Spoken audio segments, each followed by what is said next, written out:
Hi guys, welcome back. Wanted to say thank you real quick to a new channel member. I was told to wait to announce this one until this video. Cedric Ritchie Racing with a Tier 1 membership. He's a big Jacob Allen fan, and so I was told to save this membership for this video. So Cedric and Jonathan, thank you guys so much for being a channel member. Now let's jump into this season in review for Jacob Allen. All right, guys, so season in review time for Jacob Allen, the driver of the Shark Racing number 1A. After 10 years of being a full-time World of Outlaws driver, Jacob Allen this year decided to switch things up and become a full-time high roller, and he was able to have a decent season. I think it was okay. We'll take a look at what the community tab thought of it here in just a moment as far as putting a grade on his season. But I would say it was a decent year, definitely not the year that Jacob was hoping for, especially when it comes to where he finished at in the point standings. And we'll look at all the numbers today and kind of compare them to the rest of the drivers that ran high limit this year.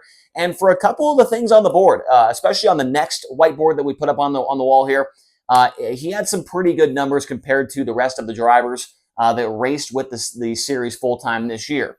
So Jacob Allen had 42 starts this year.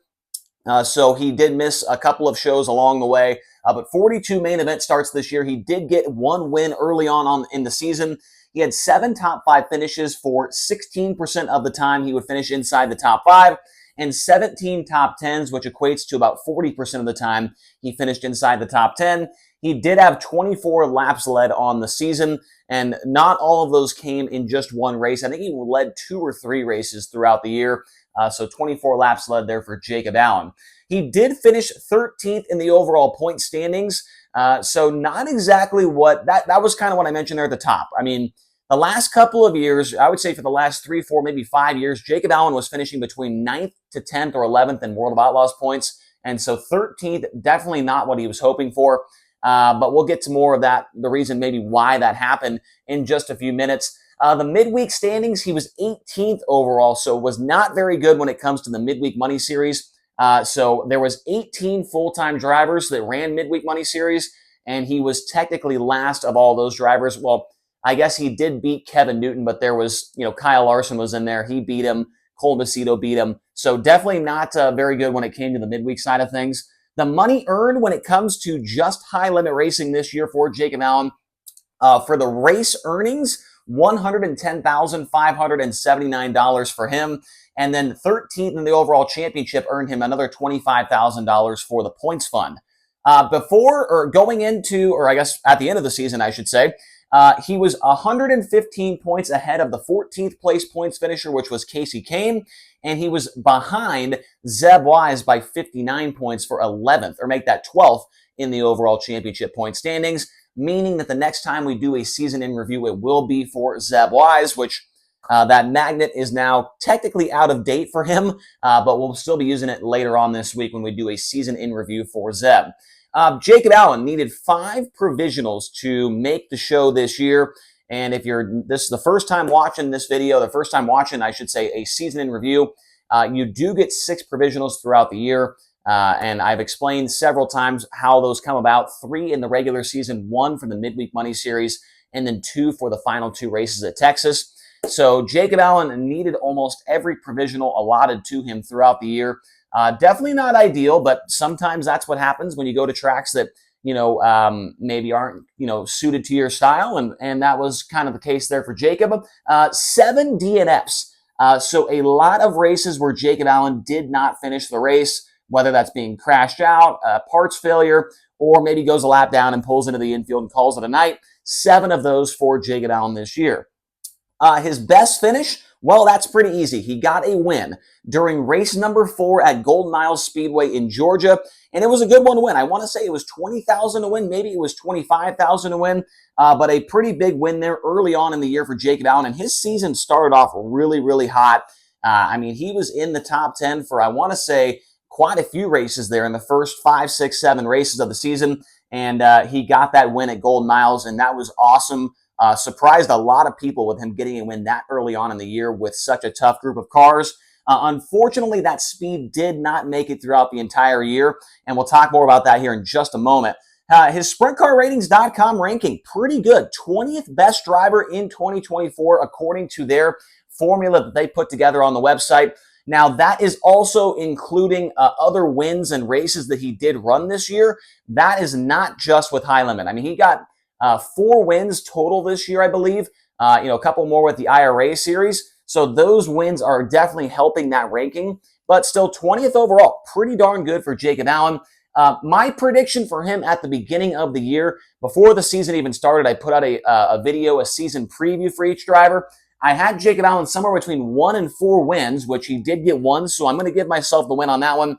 But then I had him 8th to 10th in the overall point standings. I was kind of going through his World of Outlaws seasons, and he was always somewhere between 8th to 10th in points or 11th.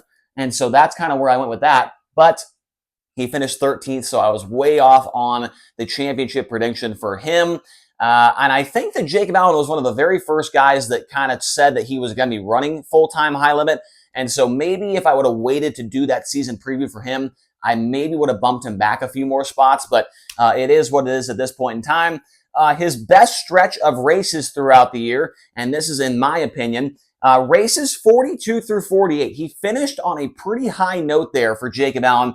In that stretch of about 7 or so races, he had 6 top 10s to finish out the year. So a pretty darn good finish to the year for Jacob Allen. And his worst stretch came between races number 10 through 24.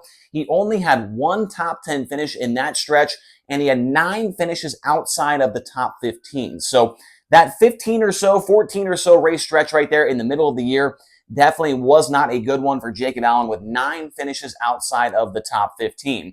Now, let's switch boards here and talk more about some of the deeper numbers that Jacob Allen did put together this year and compare them to the rest of the drivers that ran the series this year.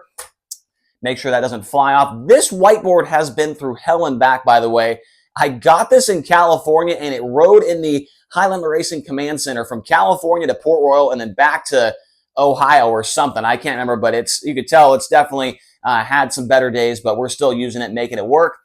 Jacob Allen's average finish this year, 13.8, which, as you can imagine, was 13th best overall. It kind of correlates, obviously, to where they finished at in points. Average start for him was a 14.6, which was 11th best with the series. His average qualifying of 10.4 was 12th best with High Limit, compared to the 16 drivers that ran the full season. Dash appearances, he had 7 of those out of a possible 38 dashes for him, which was tied for 9th overall. He was tied with one other driver for 7 dash appearances. He did get 1 dash win in those 7 appearances. That's tied for 8th with 4 other drivers that had 1 dash win on the year.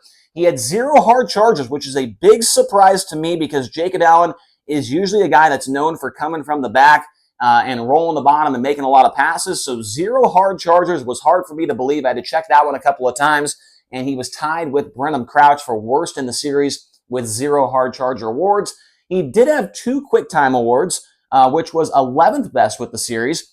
15 B main event appearances, which tied him for 11th overall with the series. With 3 other drivers, I want to say he was tied with Corey Eliason and Tanner Thorson. And then his average redraw wheel was not very good. He was averaging a 21 on the wheel spin. That's 15th overall with the series, so 2nd worst out of anybody. And then looking over here on the other side of this board, we've got heat race wins for him. He did have 6 of those, which was tied for 9th overall. He was tied with 3 other drivers with those 6 heat race wins. And here are the 2 numbers that Jacob Allen was almost the best in both of them for anybody in the series.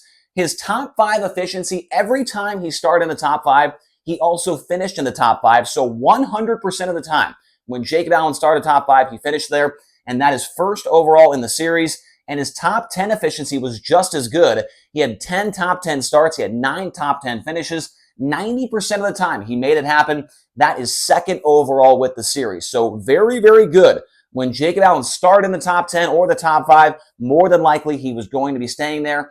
His plus minus, a plus 35 overall this year, meaning that he passed more cars than he was getting passed by throughout the entire season. That is 9th overall with the series. And then races where he had a positive plus minus, meaning he finished ahead of where he started at. 24 main events this year where he was able to do that. And that is tied for 14th this year. So pretty low on the board there for that one. He was tied with one other driver in that department.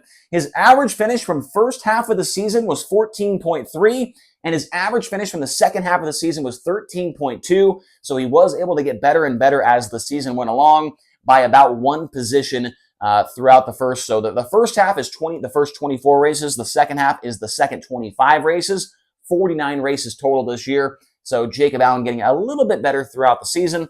And then his average pill draw was not very good. 33 on the average pill draw when he came up to the table. That is tied for 10th with 5 other drivers. So Jacob Allen is looking to be a little bit more lucky when it comes to the pill draw in 2025.